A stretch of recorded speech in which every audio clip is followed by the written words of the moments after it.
update ko po kayo sa Solmax ko na combination po ng Pearmax. So, yun nga, by the grace of God, ang ganda ng combination niya at nakikita ko talaga na kahit walang exercise po ay talaga maganda yung result po. And sabi ko nga sa mga stroke po, ano ko na lang yung sarili ko dahil stroke nga po, hemorrhagic stroke. Sa mga stroke, depende po sa kaso ng stroke po natin. Kung sa pumutok na ugat, kung naoperahan po kayo, napakalaking bagay yung naoperahan tsaka hindi naoperahan po.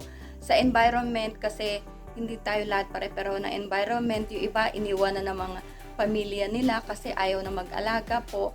Yung pananampalataya po natin, yan po. So kung tayo ba, kaya iba talaga hindi na nga tumatagal, pinipili na lang yun nga mamatay, ganyan po, 'di ba kaya yung pananampalataya po natin, tsaka yung financial po. Hindi tayo pare-pareho, like ako, lulubog lilitaw lang yung pagbili ko, pero ginagawa ko talaga ng paraan po na makabili kasi ito yung pananampalataya ko, ito yung binigay sa akin ng Panginoon na talagang magaling nga siya dahil sabi ko nga, bago pa ako na stroke, pinakita na to ng Panginoon sa akin. Kaya nga po, yun, inano ko siya, ginrap ko po siya.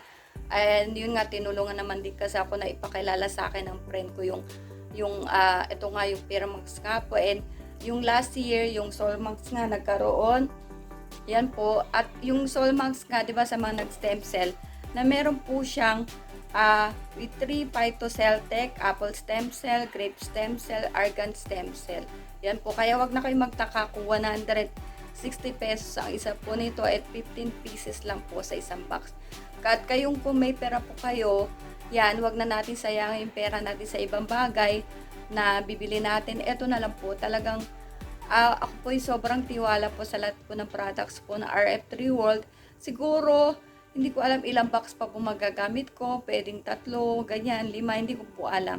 Yan, kasi depende nga po sa case natin as mga stroke po. O kaya, kung ikaw may cancer, kung ikaw may tumor, kung ikaw may yung diabetes, napakadali kasi mayroon akong client po na ano lang talaga, yan, ang problema niya walang pera. Kaya nagulat siya na isang pahit lang, bumaba na yung blood sugar niya. So, salamat po. Update ko rin po kayo sa mga susunod. Yan po. God bless us all.